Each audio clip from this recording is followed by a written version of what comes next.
안녕하세요. 영화나의 책라디오에 오신 여러분 반갑습니다. 무더운 여름 잘 보내고 계신가요? 와, 요즘은 정말 온몸이 녹아내리는 느낌이 들 정도로 뜨거워요. 날이 이렇게 워낙 덥다 보니까 기운도 없고 입맛도 없고 뭔가를 할 의욕 자체도 좀 떨어지는 느낌이 들더라고요. 아이들도 이제 대부분 방학을 했고요. 또 이번 주부터 본격적인 휴가철이 시작이 됐는데 저도 곧 이 제주도로 여름 휴가를 떠나거든요.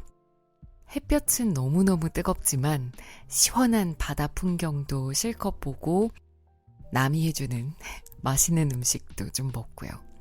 특히 제주도에는 좀 특색 있는 독립서점들이 많아서 제가 정말 좋아하거든요. 그래서 오랜만에 독립서점들도 좀 다니면서 책도 사고 읽고 그럴 생각입니다. 휴가를 가는 분도 또 안 가는 분도 계시겠지만 내가 좋아하는 나만의 방식으로 건강하게 즐겁게 여름 무사히 잘 보내시길 바랍니다. 영화나의 책라디오 오늘은 77번째 책을 소개해드리는 날인데요. 오늘의 책은 오즈의 마법사입니다. 제가 1년 전쯤에 이 마음시선 출판사의 어린 왕자 블랙 에디션을 소개를 해드린 적이 있는데 같은 출판사에서 이번에는 오즈의 마법사 퍼플 에디션이 출간이 됐어요. 그래서 너무 반가운 마음에 이렇게 소개해드리려고 가지고 왔습니다. 이번 오즈의 마법사 역시 어린 왕자 블랙 에디션과 마찬가지로 일반 단행본보다 큰 판형으로 제작이 됐고요. 고급 보라색 벨벳 커버에 잘 어울리는 은박으로 이렇게 디자인이 되어 있습니다. 본문 폰트 역시 책 표지와 같은 보라색 계열로 인쇄되어 있고요. 중간중간 실려있는 그림은 원본의 오리지널 사파가 들어가 있어서 더욱 특별하게 느껴집니다. 여러분은 어렸을 때 오즈의 마법사 작품을 어떤 걸로 접했던 기억이 있으신가요? 저는 책보다는 뮤지컬과 영화로 봤던 기억이 더 강렬한데요. 아마 초등학교 저학년 때였던 것 같아요.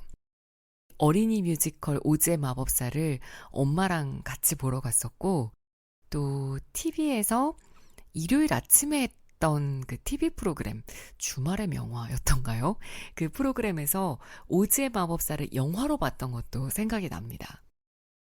그래서 스토리보다는 그 장면 장면이 머릿속에 더 남아있는데 이렇게 어른이 돼서 책으로 다시 읽어보니까 공감할 수 있는 부분과 얻을 수 있는 교훈이 가득한 너무나 매력적인 책이더라고요. 오즈의 마법사는 1900년에 출간된 이후 100년이 넘는 시간 동안 전 세계적으로 사랑받아온 고전입니다. 캔자스에서 헨리 아저씨, 엠 아주머니와 함께 살고 있던 도로시는 회오리 바람에 휩쓸려 강아지 토토와 함께 오즈의 세계에 떨어지게 됩니다. 회오리 바람과 함께 집까지 통째로 떨어진 도로시는 그 통째로 떨어진 집에 나쁜 동쪽 마녀가 깔려 죽게 됐다는 사실을 알게 되는데요. 그곳에 살고 있던 먼치킨들은 자신을 괴롭히던 나쁜 동쪽 마녀를 죽여준 것에 감사 인사를 합니다.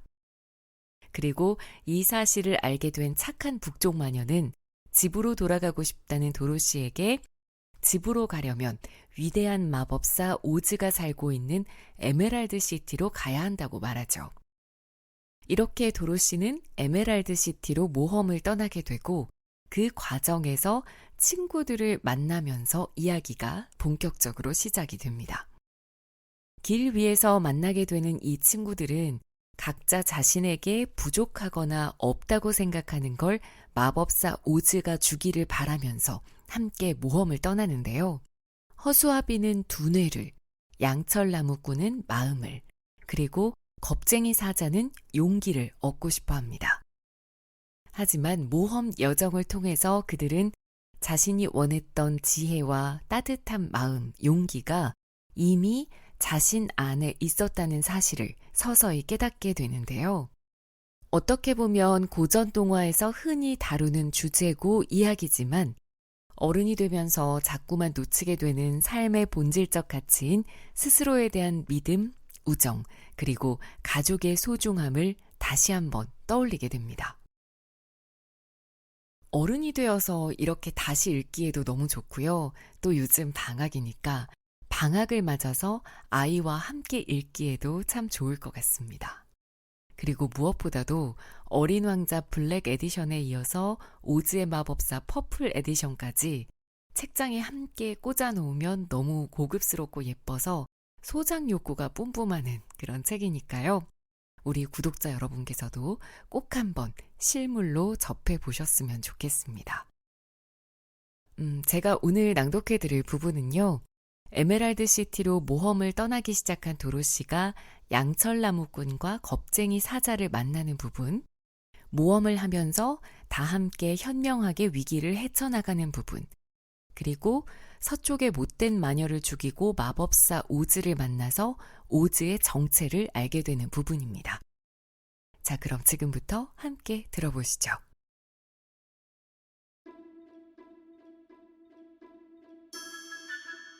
도로시가 잠에서 깼을 때 햇살은 나무 사이로 비쳐들고 토토는 이미 새와 다람쥐들을 쫓아다니는 중이었다. 한쪽 구석에서는 허수아비가 여전히 선 채로 도로시가 깨어나기를 기다리고 있었다. 도로시가 말했다. 밖에 나가서 물을 찾아봐야겠어. 허수아비가 물었다. 물은 뭐 하려고? 길을 걷는 동안 얼굴에 먼지가 묻었잖아. 먼지를 깨끗이 씻어야지. 그리고 맨빵만 먹으면 목이 메니까 물을 같이 마시려고. 허수아비가 동정하듯 말했다. 육체를 가진 인간은 참 불편하구나. 잠도 자야 하고 먹고 마셔야 하니 말이야. 하지만 두뇌가 있어서 알맞게 생각할 수 있으니까 그런 불편쯤은 견딜만 할 거야. 그들은 오두막을 나와 숲속을 걸어가서 맑은 물이 흐르는 작은 옹달샘을 발견했다.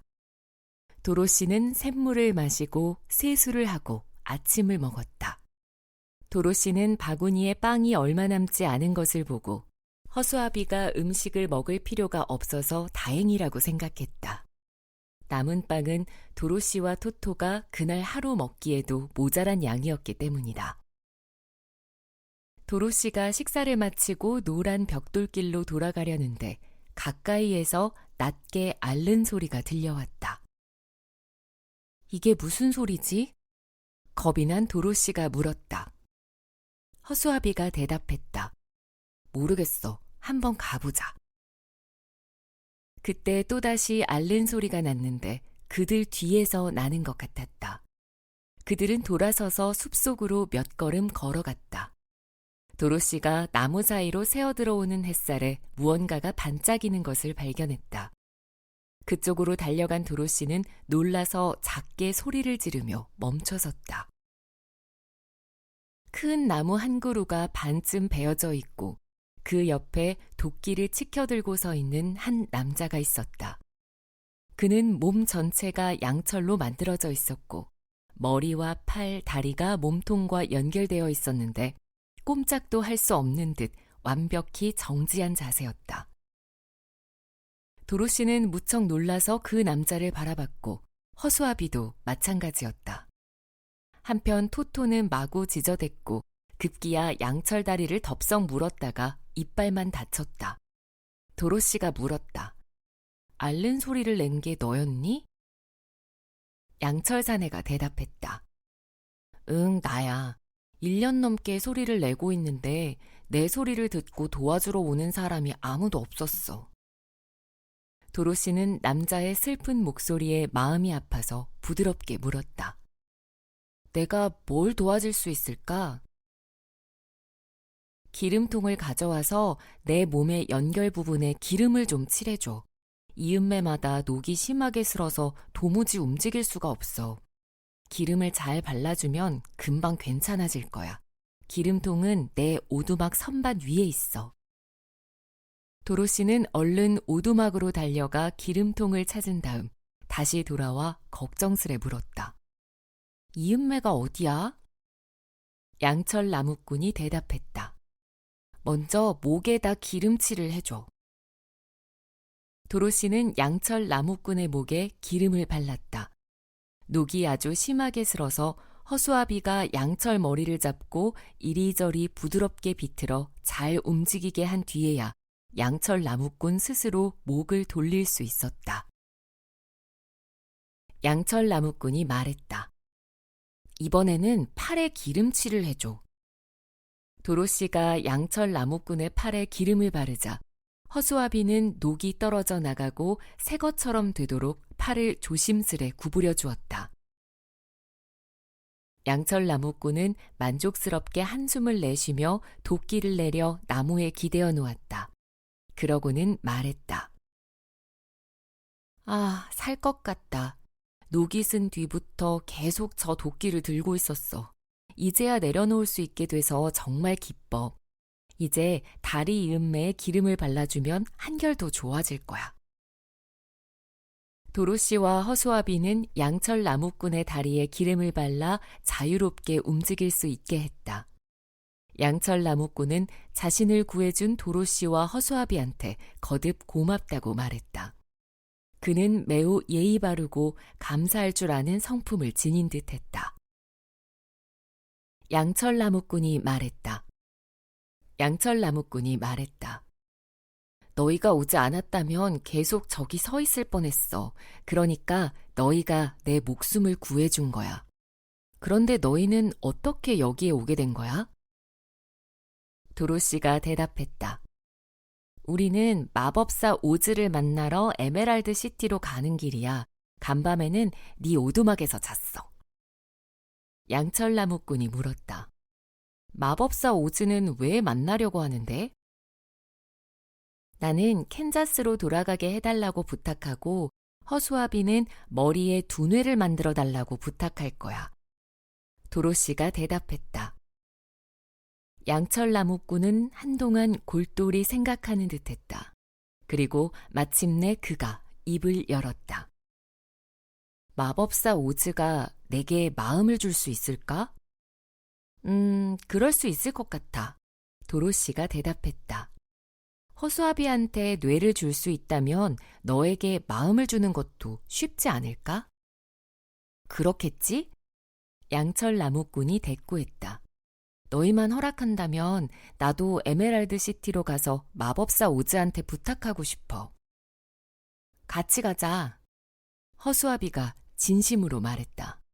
도로시도 함께 가면 기쁘겠다고 덧붙였다.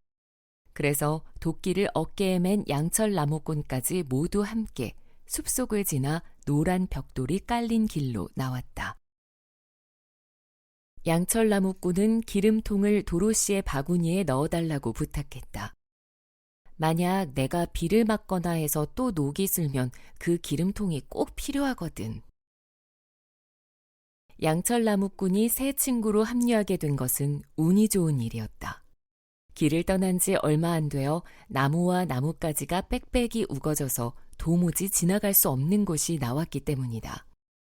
하지만 양철 나무꾼이 도끼로 나뭇가지를 쳐내자 금세 길이 확 트였다.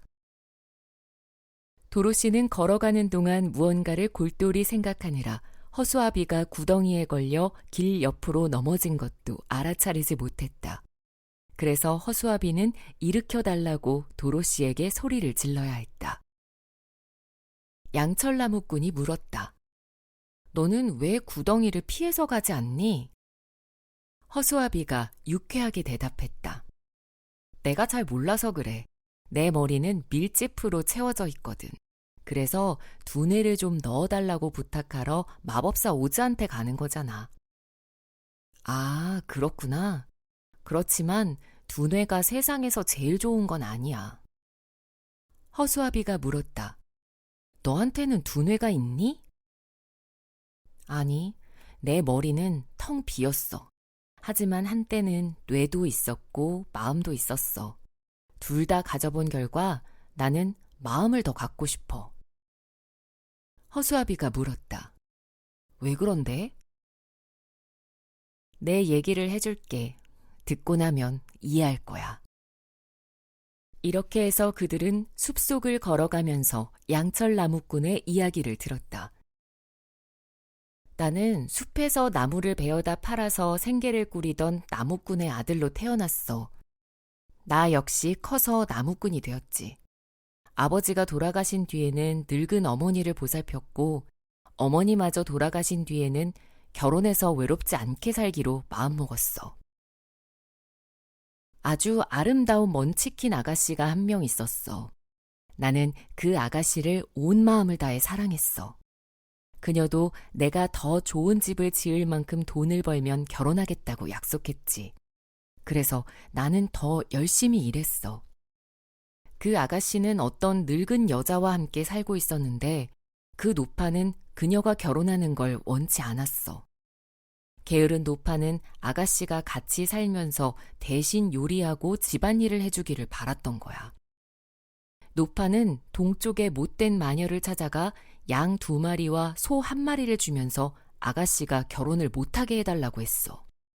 그래서 못된 마녀가 내 도끼에 마법을 걸었어. 어느 날 새 집과 아내를 되도록 빨리 얻고 싶어 한창 나무를 베는데 도끼가 미끄러져 내 왼쪽 다리를 잘라버렸어. 처음에는 몹시 불행한 사건 같았어. 한쪽 다리만으로는 나무꾼 일을 잘할 수 없었으니까.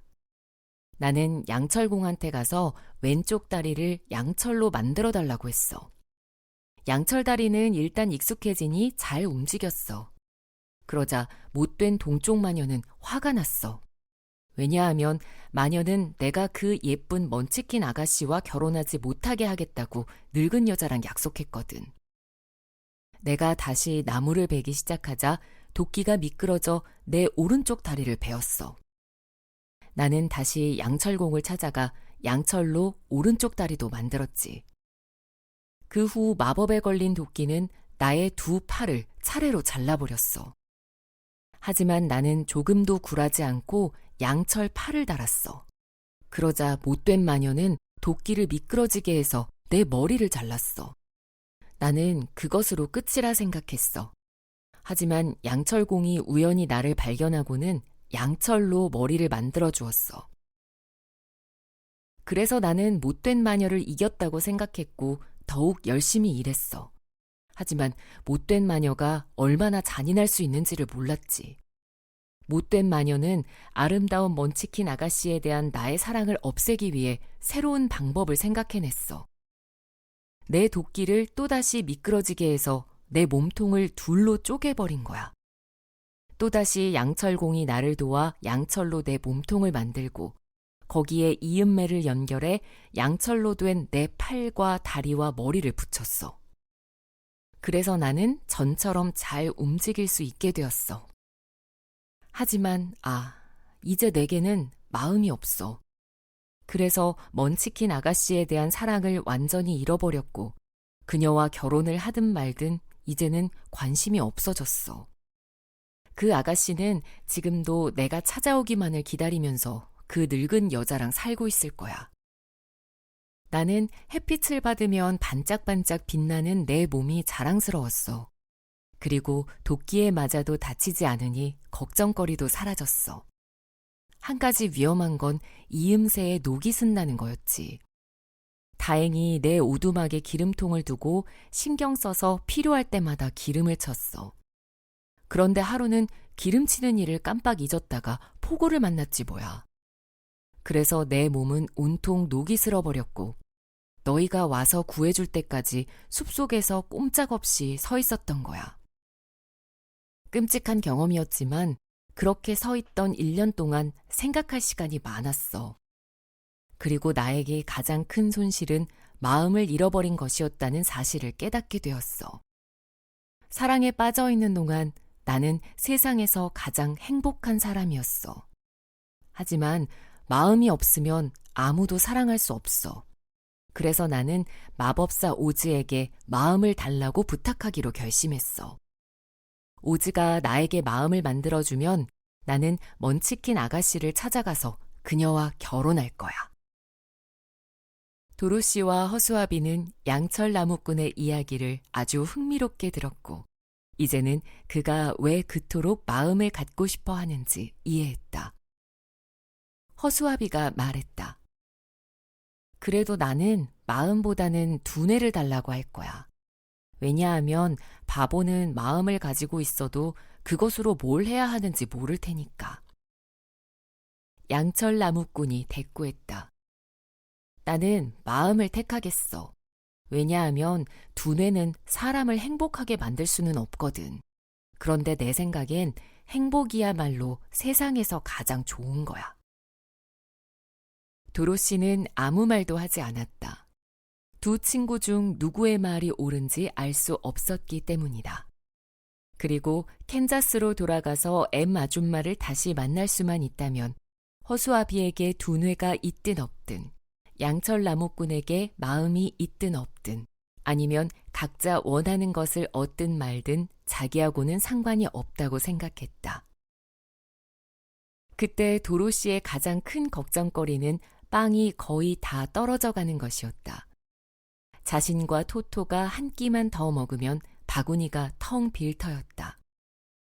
양철 나무꾼이나 허수아비는 전혀 먹지 않았지만 도로시는 양철이나 밀짚으로 만들어지지 않았기 때문에 음식을 먹지 않고는 살 수 없었다.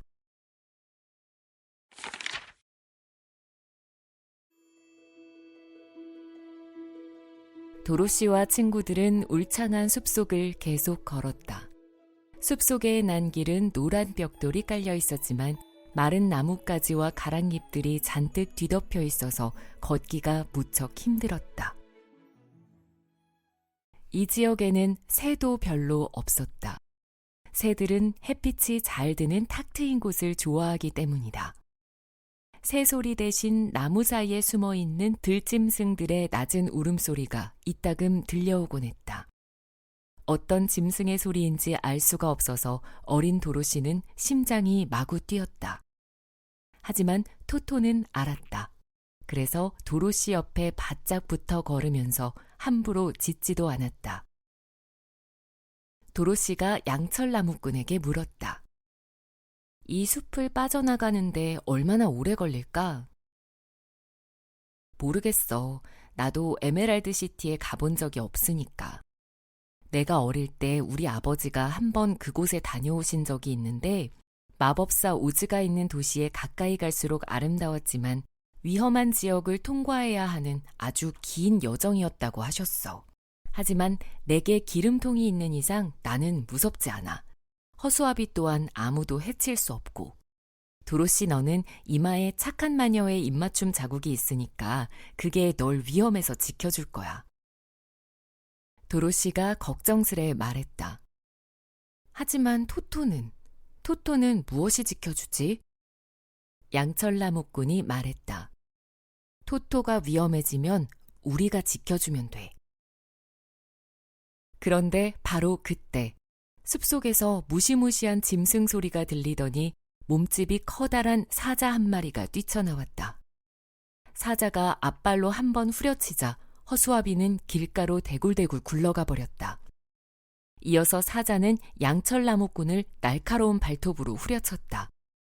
양철 나무꾼은 길바닥에 쓰러져 움직이지 못했지만 양철에는 상처 하나 남지 않았다. 그것을 보고 사자는 깜짝 놀라는 듯했다.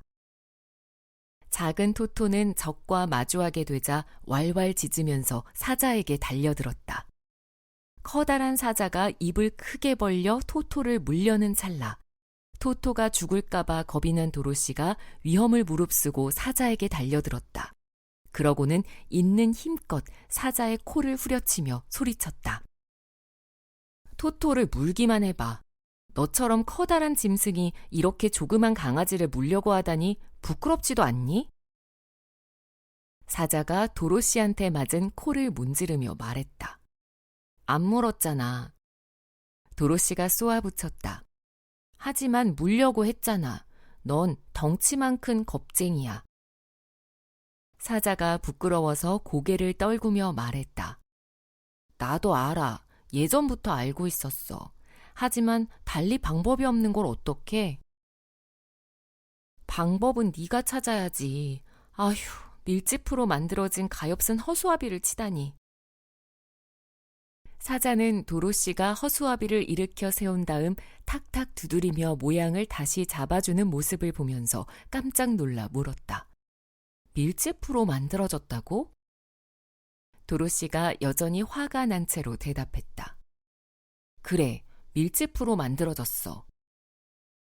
사자가 말했다. 그래서 그렇게 쉽게 나동그라졌구나. 그렇게 구르는 걸 보고 나도 깜짝 놀랐어. 그럼 저기 있는 사람도 밀짚으로 만든 거니? 아니. 도로시가 대답하고는 양철나무꾼이 일어나는 것을 도왔다. 이 사람은 양철로 만들어졌어. 사자가 말했다. 그래서 내 발톱이 먹히질 않았구나. 발톱이 양철에 긁히는 순간 등까지 오싹했어. 그런데 네가 그렇게 아끼는 저 작은 동물은 뭐야? 도로시가 대답했다. 내 강아지 토토야. 저것도 양철로 만들어졌니? 아니면 밀짚으로? 사자가 물었다. 둘 다 아니야. 토토는 피와 살로 되어 있어. 아, 그렇구나. 신기한 동물이네. 다시 보니까 놀라울 만큼 작아. 아무도 저렇게 조그마한 것을 물려고 하지 않겠지. 나처럼 겁쟁이만 빼고. 사자가 슬픈 목소리로 말했다. 어쩌다 그렇게 겁쟁이가 됐니? 도로시가 커다란 사자를 보며 신기한 듯 물었다. 사자는 정말 말만큼이나 컸기 때문이다. 정말 모르겠어. 아마 태어날 때부터 그랬나 봐. 숲속에 사는 다른 동물들은 모두 당연히 내가 용감할 거라고 생각해. 사자는 어디서건 동물의 왕이라고 불리니까. 난 언제부턴가 내가 큰 소리로 으르렁거리면 모두 놀라서 달아나 버리는 걸 눈치챘어. 그래서 사람을 만나면 속으로는 정말 겁이 나는데도 그냥 으르렁 소리를 쳐. 그러면 사람들은 항상 걸음아 나 살려라 하고 달아나 버리지. 만약 코끼리나 호랑이나 곰이 나랑 싸우려 들었다면 뒤도 안 돌아보고 도망쳤을 거야. 그만큼 겁쟁이지. 하지만 내가 으르렁거리면 모두 달아나니까 당연히 나는 그들이 달아나게 그냥 둬. 허수아비가 말했다. 그건 옳지 않아. 동물의 왕은 그렇게 겁쟁이면 안 돼. 사자가 꼬리 끝으로 눈물을 닦으며 말했다. 나도 알아. 그래서 나도 정말 슬프고 내 삶은 몹시 불행해. 하지만 어떻게 위험이 닥칠 때마다 가슴이 마구마구 떨리는 걸. 양철나무꾼이 말했다. 가슴 속에 무슨 병이 있는 게 아닐까? 사자가 말했다. 그럴지도 모르지. 양철나무꾼이 계속 말했다. 그렇다면 너는 기뻐해야 해. 그건 내게 마음이 있다는 뜻이니까. 나는 마음이 없어. 그래서 병도 없지. 사자가 생각에 잠긴 채 말했다. 아마 내게 마음이 없었다면 나는 겁쟁이가 되지 않았을 거야. 허수아비가 물었다. 두뇌는 있니? 아마 있을 거야. 눈으로 본 적은 없지만 말이야. 사자가 대답했다. 허수아비가 말했다. 나는 두뇌를 달라고 부탁하기 위해 마법사 오즈한테 가는 길이야. 내 머리는 밀짚으로 채워져 있거든. 양철나무꾼도 말했다. 그리고 나는 마음을 달라고 부탁하러 가는 길이야. 도로시가 덧붙였다. 나와 토토는 캔자스로 보내달라고 부탁하러 가는 길이고. 사자가 조심스레 물었다. 마법사 오즈가 내게 용기를 줄 수 있을까? 허수아비가 대꾸했다. 나한테 두뇌를 줄 수 있다면 가능할 거야. 양철나무꾼이 말했다. 내게 마음을 줄 수 있다면 가능할 거야. 도로시도 말했다. 나를 캔자스로 보내줄 수 있다면 가능할 거야. 사자가 말했다. 그러면 나도 너희랑 같이 가도 될까? 평생 비겁하게 사는 건 견딜 수 없어서 그래. 도로시가 찬성했다. 나는 좋아. 네가 있으면 다른 짐승들이 가까이 못 올 테니까. 너를 보고 무서워한다면 그들이 너보다 더 겁쟁이일 거야. 사자가 대답했다. 그건 맞아. 하지만 그렇다고 해서 내가 더 용감해지는 건 아니야. 그리고 내가 겁쟁이인 걸 나 스스로 아는 한 나는 행복하지 못할 거야. 이렇게 해서 도로시 일행은 다시 길을 떠났다.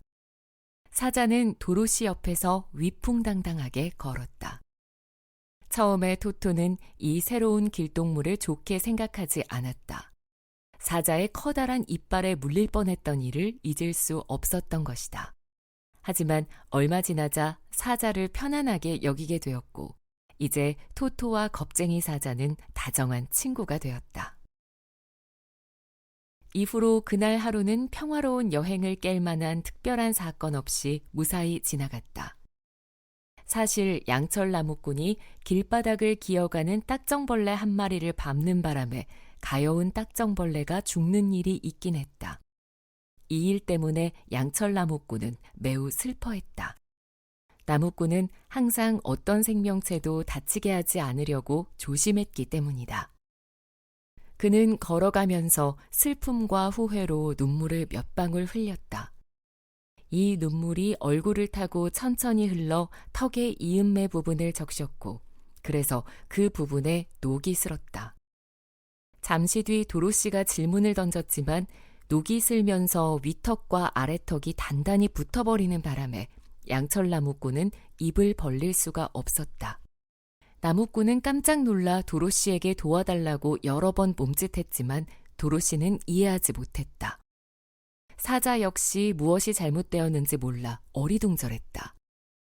이때 허수아비가 도로시의 바구니에서 기름통을 꺼내 나무꾼의 턱에 발라주었다. 그러고 나서 얼마 후에 나무꾼은 전처럼 말을 할 수 있게 되었다. 양철나무꾼이 말했다. 이번 일로 걸음을 내디딜 때 잘 살펴야 한다는 걸 배웠어. 또다시 작은 벌레를 죽이면 나는 또 눈물을 흘릴 테고 눈물이 턱을 녹슬게 해서 말을 할 수가 없게 될 테니까. 그 후로 양철나무꾼은 땅바닥을 내려다보면서 아주 조심히 걸었다. 느릿느릿 기어가는 개미를 보면 개미가 다치지 않게 뛰어넘곤 했다. 양철나무꾼은 자기한테 마음이 없다는 것을 잘 알았으므로 어떤 것에 대해서도 잔인하거나 불친절하게 굴지 않으려고 굉장히 조심했다. 마음을 가진 사람들은 자기 행동을 안내해줄 길잡이가 있으니까 결코 잘못을 저지르지 않을 거야. 하지만 나는 마음이 없기 때문에 더욱 조심해야 해. 물론 마법사 오즈가 나한테 마음을 주면 나도 이렇게까지 신경 쓰진 않아도 될 거야.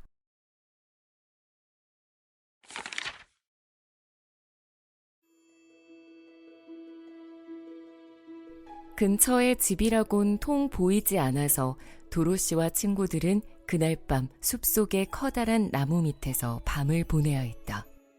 커다란 나무는 두툼하고 훌륭한 덮개처럼 밤이슬을 막아주었다. 양철나무꾼이 도끼로 나뭇가지를 잘라 장작을 만들자 도로시가 멋지게 모닥불을 피웠다. 그 덕에 도로시는 몸을 따뜻하게 덮일 수 있었고 외로움도 덜 느꼈다. 도로시는 마지막 남은 빵을 토토와 나눠 먹었다. 내일 아침에는 무엇을 먹어야 할지 걱정이었다. 사자가 말했다. 네가 원하면 내가 숲속으로 들어가서 사슴 한 마리를 잡아올게. 그러면 모닥불에 구워 먹을 수 있잖아. 너희 인간들의 입맛은 워낙 별나서 익힌 음식을 좋아하니까. 아침 식사로 손색이 없을 거야. 양철나무꾼이 애원했다. 제발 그러지 마. 내가 불쌍한 사슴을 죽이면 난 분명히 눈물을 흘릴 테고 그러면 내 턱은 또 녹슬 거야. 사자는 숲속으로 들어가서 자신의 저녁거리를 찾았다. 사자가 아무 말도 하지 않았기 때문에 그가 무엇을 먹었는지는 아무도 몰랐다. 허수아비는 열매가 잔뜩 열린 나무를 발견해 도로시가 오랫동안 배고프지 않도록 바구니를 열매로 가득 채웠다. 도로시는 허수아비의 행동이 매우 친절하고 배려가 깊다고 생각했지만 허수아비가 열매를 줍는 솜씨는 어찌나 서툰지 깔깔대며 웃지 않을 수 없었다. 밀짚으로 채운 허수아비의 손은 투박한데 열매는 아주 작아서 열매를 바구니에 집어넣는 동시에 또 그만큼 떨어뜨렸던 것이다. 하지만 허수아비는 바구니에 열매를 담는데 시간이 얼마나 걸리든 신경 쓰지 않았다. 밀짚으로 된 자기 몸에 불똥이 하나라도 튀어 몸이 타버릴까 두려웠는데 열매를 줍는 동안에는 모닥불에서 멀리 떨어져 있을 수 있었기 때문이다. 허수아비는 줄곧 모닥불에서 멀리 떨어져 있다가 도로시가 자려고 눕자 도로시를 가랑잎으로 덮어주려고 딱 한 번 가까이 왔다. 가랑잎은 도로시를 포근하게 해주었고 덕분에 도로시는 아침까지 곤히 잘 수 있었다. 동이 트자 도로시는 졸졸 흐르는 작은 개울에서 세수를 했다. 그러고 나서 또 모두 함께 에메랄드 시티를 향해 길을 떠났다. 그날은 도로시 일행에게 많은 사건이 일어났다. 길을 떠난 지 1시간도 채 되지 않아 큰 골짜기를 만났다. 숲을 양쪽으로 갈라놓은 골짜기는 왼쪽과 오른쪽으로 끝없이 이어진 듯했다. 가장자리까지 조심히 가서 아래를 내려다보니 깊이 또한 매우 깊었다. 밑바닥에는 크고 표면이 거친 바위가 잔뜩 있었다. 비탈은 매우 가팔라서 그들 중 아무도 내려갈 수 없을 정도였다. 여기서 여행을 끝내야만 할 것 같았다. 도로시가 절망 섞인 목소리로 말했다. 이제 어떡하지? 양철나무꾼이 말했다. 나는 아무 생각도 안 나.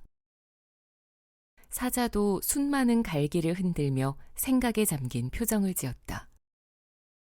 허수아비가 말했다. 우리가 날 수는 없고 그렇다고 깊은 골짜기를 기어서 내려갈 수도 없어. 그러니 결론적으로 이 골짜기를 뛰어넘지 못한다면 여기서 멈출 수밖에 없어.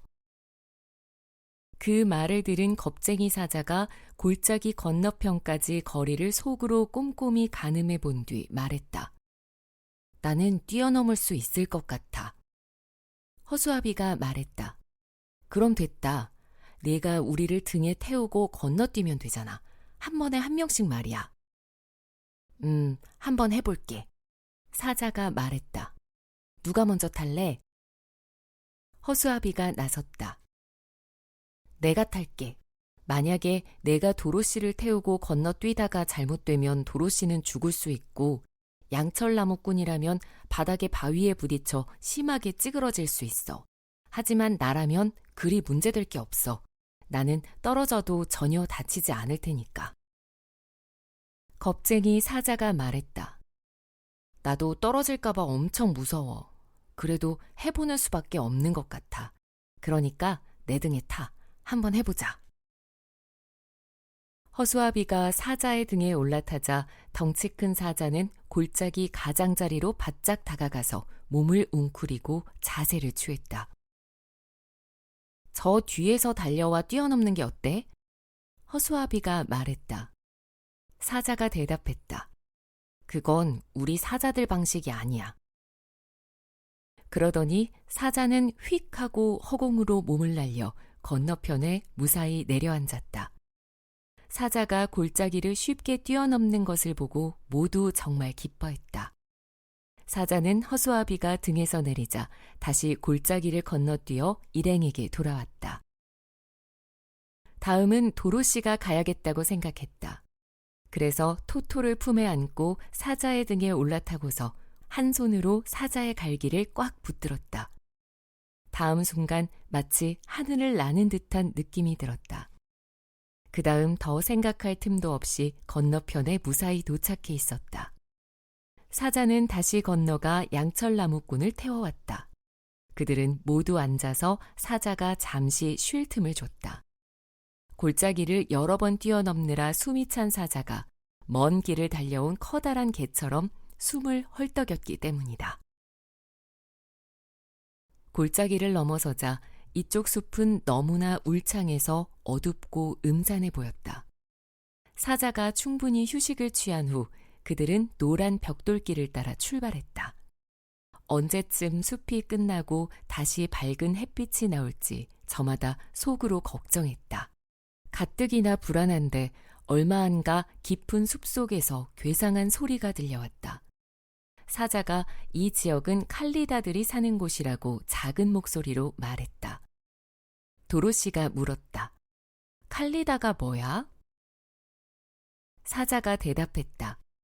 몸뚱이는 곰 같고 머리는 호랑이처럼 생긴 무시무시한 짐승이야. 발톱은 아주 길고 날카로워서 나 같은 건 아주 쉽게 두 동강 낼 수 있을걸? 내가 토토를 해칠 수 있는 것만큼이나 쉽게 말이야. 난 칼리다들이 정말 무서워. 도로시가 말했다. 내가 그렇게 느끼는 건 당연해. 말만 들어도 정말 무시무시한 짐승 같아. 사자가 대꾸하려는 순간 그들 앞에 또 다른 골짜기가 나타났다. 이번 골짜기는 폭이 너무 넓고 깊이도 깊어 사자는 자신이 뛰어넘을 수 없다는 것을 단번에 알아차렸다. 도로시와 친구들은 그 앞에 앉아 어떻게 해야 할지를 고민했다. 허수아비가 곰곰이 생각한 뒤 이렇게 말했다. 저기 골짜기 바로 앞에 큰 나무가 한 그루 있잖아. 양철나무꾼이 그 나무를 도끼로 찍어 건너편으로 쓰러뜨린다면 우리가 쉽게 건너갈 수 있지 않을까? 사자가 말했다. 그것 참 좋은 생각인데? 꼭 내 머릿속에 밀짚이 아니라 뇌가 있는 것 같아.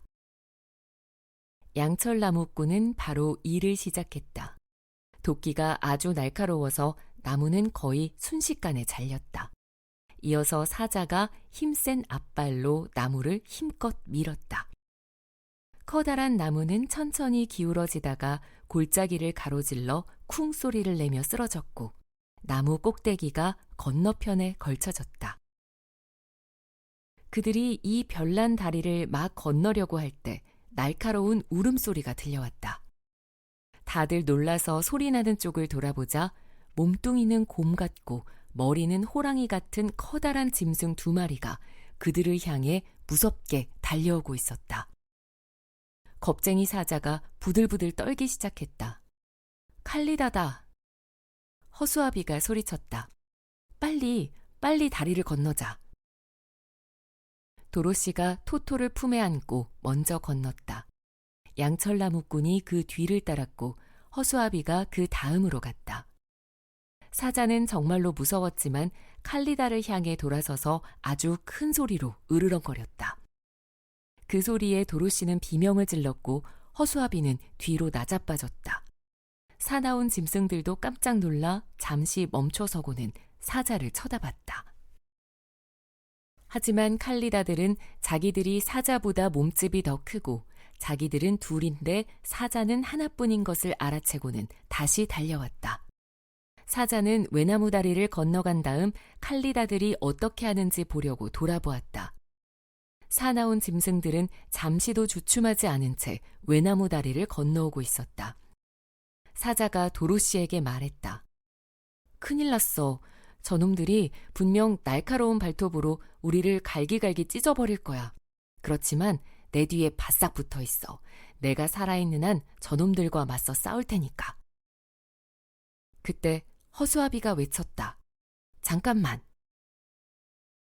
어떻게 해야 좋을지 줄곧 생각하던 허수아비는 생각을 끝내고 곧 양철나무꾼에게 골짜기 이쪽에 걸쳐진 나무 끝을 도끼로 자르라고 말했다. 양철나무꾼이 즉시 도끼를 휘둘렀다. 두 칼리다가 다리를 거의 다 건너왔을 즈음 나무가 요란한 소리를 내며 골짜기 밑으로 떨어졌다. 으르렁거리는 흉측한 짐승들은 다리와 함께 떨어졌고 바닥에 날카로운 바위에 부딪혀 갈기갈기 찢어졌다. 겁쟁이 사자가 안도의 숨을 내쉬었다. 아, 이제 우리는 조금은 더 살 수 있을 거야. 정말 기뻐. 죽는 건 아주 슬플 테니까. 저 짐승들 때문에 너무 겁을 먹어서 그런지 나는 아직도 마음이 두근거려. 그러자 양철나무꾼이 슬퍼하며 말했다. 아, 나도 두근거릴 마음이 있다면 얼마나 좋을까? 이번 사건으로 여행자들은 빨리 숲을 빠져나가고 싶은 마음이 전보다 더 간절해졌다. 그래서 자연히 걸음이 빨라졌고 도로시는 지쳐 사자의 등에 올라타야 했다. 기쁘게도 갈수록 나무들이 듬성듬성해졌고 오후가 되자 강물이 빠르게 흐르는 큰 강이 나타났다. 강 건너편으로는 아름다운 땅이 보였고 그 사이로 노란 벽돌길이 보였다. 푸른 풀밭에 색색의 꽃들이 피어 있고 길 양쪽에는 맛있는 과일이 주렁주렁 달린 나무가 줄지어 있었다. 도로시와 친구들은 눈앞에 보이는 풍경을 보며 굉장히 기뻐했다. 그런데 이 강을 어떻게 건너지? 도로시가 물었다. 허수아비가 대답했다. 간단해. 우리가 강 건너편으로 건너갈 수 있도록 양철나무꾼이 뗏목을 만들면 돼. 양철나무꾼은 도끼로 작은 나무들을 베어 뗏목을 만들기 시작했다. 나무꾼이 바쁘게 일하는 동안 허수아비는 강 기슭에서 좋은 과일이 잔뜩 달린 나무 한 그루를 찾아냈다. 온종일 딱딱한 열매밖에 먹지 못한 도로시는 무척 좋아하며 잘 익은 과일을 실컷 먹었다. 그러나 뗏목을 만드는 데는 시간이 걸렸다. 양철나무꾼처럼 부지런하고 지칠 줄 모르는 일꾼이 만드는데도 밤이 되도록 뗏목은 완성되지 못했다. 그래서 그들은 나무 밑 아늑한 자리를 찾아 아침까지 단잠을 잤다. 도로시는 에메랄드 시티에 가서 마법사 오즈를 만나고 고향으로 돌아가는 꿈을 꾸었다.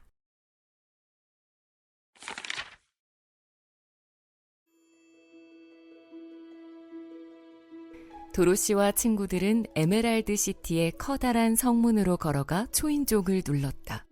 종이 여러 번 울린 뒤에야 지난번에 만났던 문지기가 성문을 열었다. 문지기가 놀라서 물었다. 아니, 다시 돌아왔군요. 보시다시피요. 허수아비가 말했다. 서쪽에 못된 마녀를 만나러 간 줄 알았는데요. 물론 그랬죠. 허수아비가 대답했다. 문지기는 이상히 여기며 물었다. 마녀가 당신들을 순순히 돌려보냈다고요? 허수아비가 설명했다. 마녀는 어떻게 할 수도 없었죠. 녹아 사라져버렸으니까요. 녹아버렸다고요? 그것 참 기쁜 소식이네요. 문지기가 말했다. 대체 누가 그 마녀를 녹여버렸나요? 사자가 엄숙하게 말했다. 도로시가요. 이런, 놀랍군요. 문지기는 도로시 앞에서 허리를 숙여 절했다. 그는 도로시와 친구들을 작은 방으로 데려가 지난번처럼 커다란 상자에서 안경을 꺼내 씌워주었다. 그런 다음 문을 지나 에메랄드 시티로 들어갔다. 문지기한테서 도로시가 서쪽의 못된 마녀를 녹여버렸다는 소식을 전해 들은 사람들은 큰 무리를 지어 도로시 일행 주위로 몰려들더니 오즈의 궁궐까지 계속 쫓아왔다. 초록색 수염을 기른 병사는 여전히 궁궐문을 지키고 있었는데 도로시와 친구들을 즉시 안으로 들여보내주었다. 도로시와 친구들은 예쁜 초록색 하녀를 다시 만났다. 하녀는 도로시 일행을 각자의 방으로 안내해 마법사 오즈가 만날 준비가 될 때까지 휴식을 취하도록 했다. 병사는 도로시와 친구들이 못된 마녀를 죽이고 돌아왔다는 소식을 곧장 오즈에게 전달했다. 그런데 오즈는 대답이 없었다. 도로시와 친구들은 마법사 오즈가 당장 자기들을 부를 거라고 생각했지만 오즈는 그러지 않았다. 이튿날도 그 이튿날도 또 그 이튿날도 마법사 오즈한테서 아무런 연락이 없었다. 기다리는 건 짜증스럽고 지치는 일이었다. 오즈가 자신들에게 대단히 힘들고 위험한 일을 시켜놓고는 이렇게 소홀히 대하자 도로시와 친구들은 몹시 화가 났다. 참다 못해 허수아비가 하녀를 통해 오즈에게 메시지를 전했다. 마법사 오즈가 당장 자신들을 만나주지 않으면 날개 달린 원숭이들을 불러서 오즈가 자신들과 한 약속을 지킬 것인지 아닌지 두고 볼 것이라고 말이다.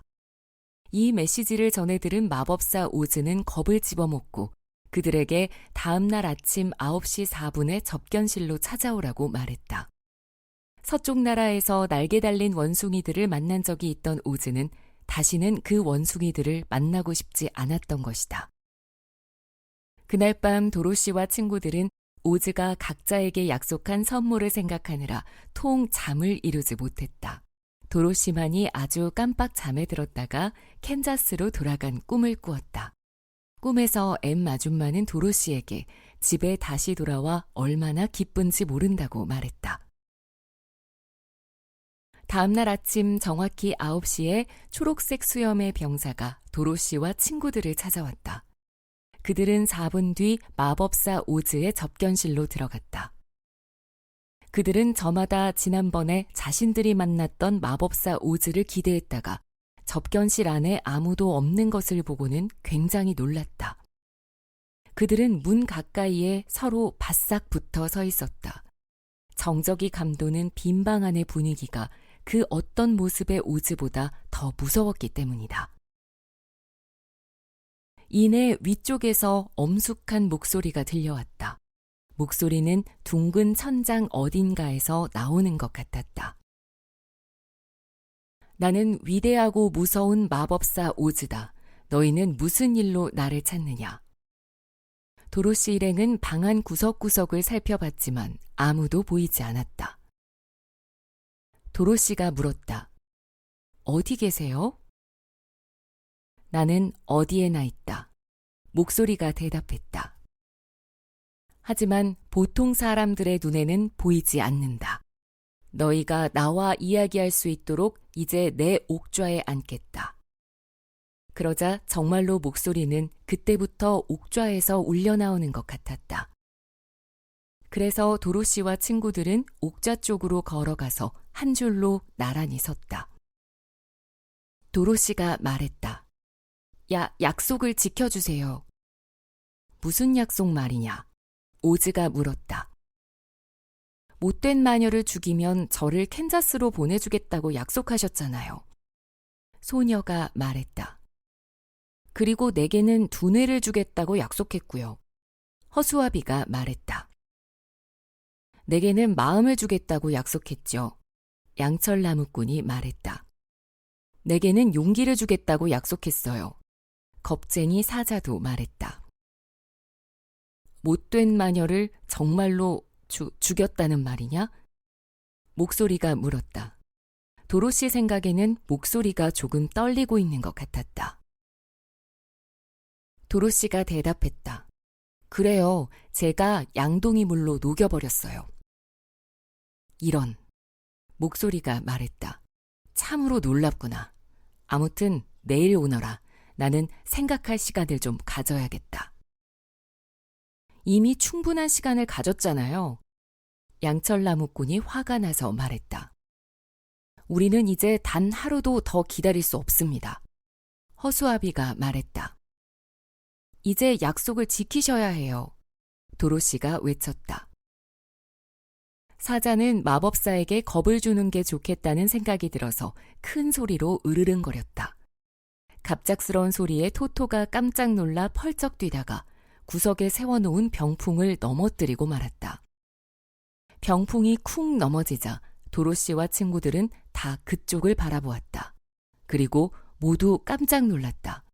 병풍으로 가려놓은 자리에 키가 작은 노인이 서 있었기 때문이다. 대머리에 주름투성이 얼굴인 노인 역시 그들만큼 놀란 듯했다. 양철나무꾼이 도끼를 치켜들고 노인을 향해 달려가면서 소리쳤다. 넌 누구냐? 작은 노인이 떨리는 목소리로 말했다. 나는 위대하고 무서운 마법사 오즈다. 제발 날 때리지 마라. 너희가 원하는 건 뭐든 다 들어줄 테니까. 도로시와 친구들은 놀라고 실망해서 노인을 바라봤다. 도로시가 말했다. 나는 오즈가 커다란 머리인 줄 알았어. 허수아비가 말했다. 나는 아름다운 귀부인인 줄 알았어. 양철나무꾼이 말했다. 나는 무시무시한 짐승인 줄 알았어. 사자가 외쳤다. 나는 불덩어리인 줄 알았어. 아니, 그렇지 않아. 작은 노인이 온순하게 말했다. 단지 그렇게 보이게 했을 뿐이다. 그렇게 보이게 했다고요? 도로시가 외쳤다. 그럼 할아버지는 위대한 마법사가 아니란 말이에요? 쉿, 조용히 하렴 얘야. 그가 말했다. 그렇게 크게 소리치면 밖에서 다 듣잖아. 그러면 나는 끝장이야. 다들 나를 위대한 마법사로 알고 있단다. 도로시가 물었다. 그럼 아니라는 말이에요? 전혀 아니지. 나는 그저 평범한 사람이란다. 당신은 그 이상이야. 사기꾼이라고. 허수아비가 슬픈 얼굴로 말했다. 노인은 이 말이 맘에 들기라도 하는 듯 두 손을 비비며 말했다. 그래, 맞아. 나는 사기꾼이야. 이거 너무하네. 그럼 대체 나는 어떻게 마음을 얻지? 양철나무꾼이 말했다. 나는 어떻게 용기를 얻지? 사자가 말했다. 나는 어떻게 두뇌를 얻지? 허수아비가 옷소매로 눈물을 닦으면서 울먹였다. 오즈가 말했다. 친구들, 그런 사소한 문제는 그만 말했으면 싶네. 나를 생각해봐. 내 정체가 밝혀졌으니 내가 얼마나 지독한 곤경에 빠졌겠나? 도로시가 물었다. 할아버지가 사기꾼이라는 걸 다른 사람들은 모르나요? 오즈가 대답했다. 너희들 넷하고 나 말고는 아무도 모르지. 나는 너무 오랫동안 모두를 속여왔기 때문에 영원히 내 정체가 들통나지 않을 거라고 생각했단다. 너희를 접견실로 들인 게 큰 실수였어. 원래 나는 내 신하들조차 만나지 않아. 그래서 신하들은 내가 무시무시한 존재인 줄 알고 있지. 도로시가 어리둥절해서 물었다. 하지만 이해가 안 가요. 어떻게 저한테는 커다란 머리의 모습으로 나타났죠? 오즈가 대답했다. 그건 속임수였어. 이쪽으로 와보렴. 내가 다 말해줄 테니. 오즈는 접견실 뒤에 있는 작은 방으로 들어갔다. 도로시와 친구들도 그를 따라 그 방으로 들어갔다. 오즈가 방 한쪽을 가리켰는데 거기에 커다란 머리가 있었다. 종이를 여러 겹 붙여 꼼꼼히 얼굴을 그려넣은 것이었다. 오즈가 말했다. 이걸 철사로 연결해 천장에 매달아 놓았단다. 나는 병풍 뒤에서 실을 잡아당겨 눈이 움직이고 입이 벌어지게 했지. 도로시가 물었다. 하지만 목소리는 어떻게 냈어요? 노인이 말했다. 나는 복화술사야. 내가 원하는 어디에서든 목소리가 나오는 것처럼 할 수 있지. 그래서 이 커다란 머리에서 목소리가 나오는 것처럼 할 수도 있었어. 여기 내가 너희를 속이기 위해 사용한 다른 것들도 있다. 노인은 허수아비에게 아름다운 귀부인으로 보였을 때 입었던 옷과 가면을 보여주었다. 그리고 양철나무꾼이 보았던 무시무시한 짐승은 단지 널조각들을 이어 그 위에다 가죽을 꿰매 붙인 것에 불과했다. 불덩어리는 가짜 마법사인 이 노인이 기름에 적신 솜뭉치를 천장에 매달아 불을 붙인 것이었다. 정말이지 이런 속임수를 쓰다니 부끄러운 줄 알아야 해요. 허수아비가 말했다. 노인이 슬픔에 잠긴 목소리로 말했다. 그래, 정말 부끄러워.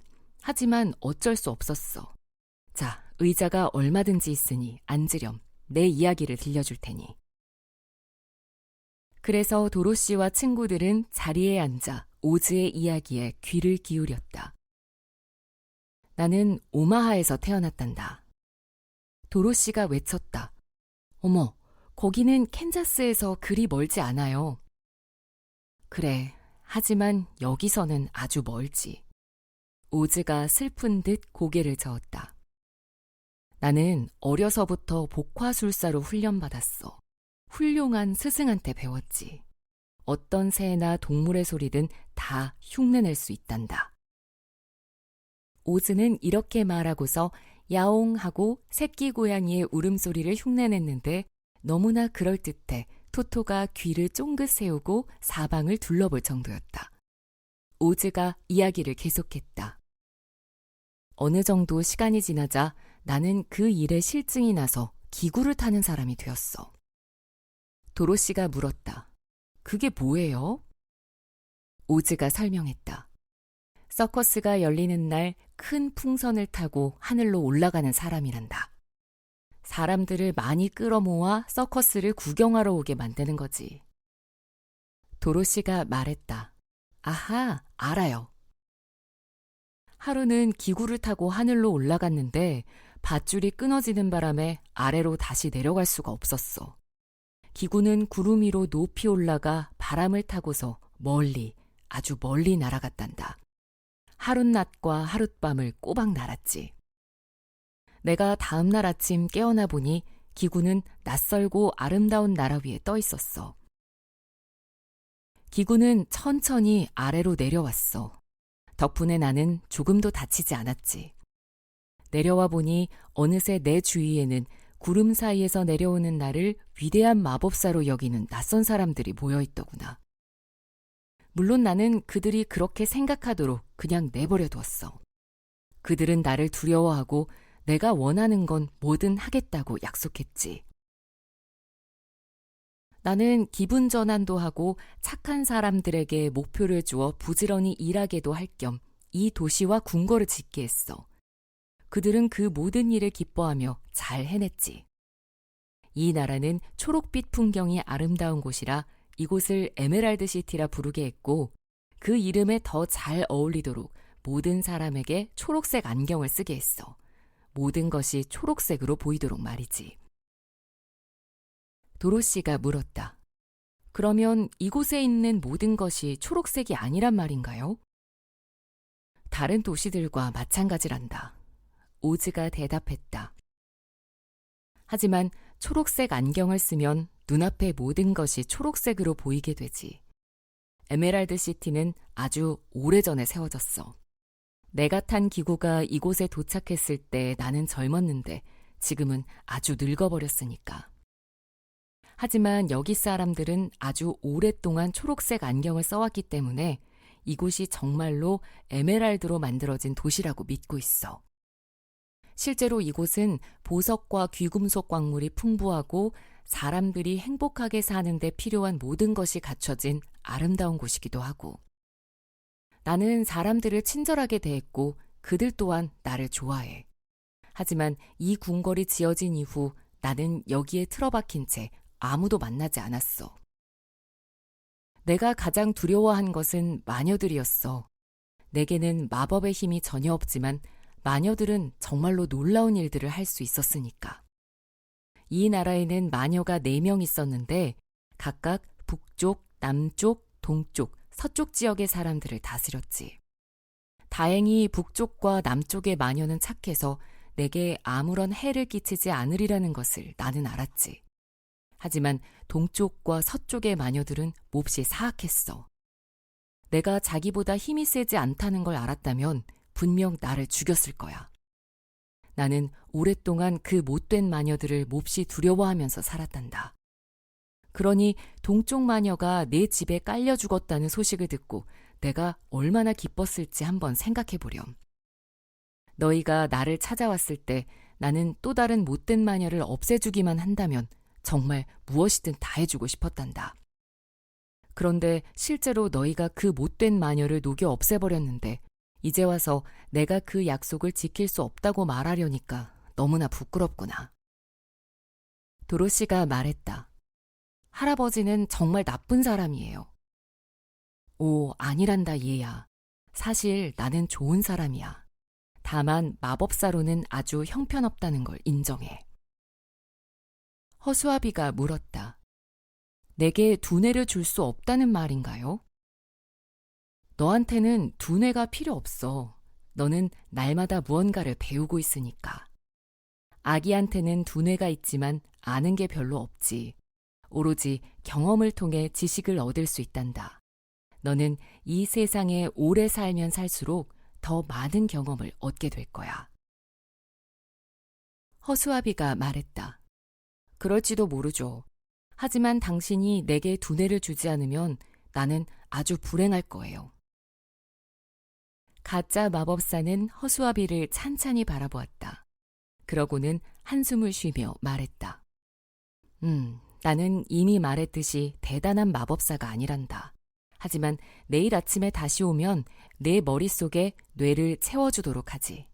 그러나 그 두뇌를 어떻게 쓰는지는 말해줄 수 없어. 그건 내가 스스로 알아내야 해. 오, 고맙습니다. 고맙습니다. 허수아비가 외쳤다. 사용법은 내가 스스로 찾아낼 테니 걱정하지 마세요. 사자가 걱정스럽게 물었다. 내 용기는요? 오즈가 대답했다. 내겐 이미 용기가 풍부해. 내게 필요한 건 자신감이지. 위험이 닥쳤을 때 두려워하지 않는 동물은 없어. 진정한 용기란 두려워도 위험에 맞서는 거야. 그런 용기를 너는 충분히 갖고 있어. 사자가 말했다. 그럴지도 모르죠. 하지만 그래도 난 무서워요. 두려움을 없애는 용기를 주지 않으면 나는 정말로 불행할 거예요. 오즈가 대답했다. 좋아, 내일 오면 너에게 그런 용기를 주지. 양철나무꾼이 물었다. 내 마음은요? 오즈가 대답했다. 그거라면 말이다. 나는 내가 마음을 가지고 싶어 하는 건 잘못이라고 생각해. 마음은 대부분의 사람을 불행하게 만들어. 내가 그걸 안다면 마음이 없는 걸 오히려 행운으로 여길 거야. 양철나무꾼이 말했다. 그건 사람에 따라 다르죠. 당신이 내게 마음만 준다면 군말 없이 모든 불행을 다 견디겠어요. 오즈가 순순히 대답했다. 좋다. 그렇다면 내일 오면 너에게 마음을 주지. 나는 오랫동안 마법사 노릇을 했으니 그 역할을 좀 더 해보지 뭐. 그럼 저는요? 도로시가 물었다. 저는 어떻게 캔자스로 돌아가죠? 오즈가 대답했다. 그건 생각을 좀 해봐야겠구나.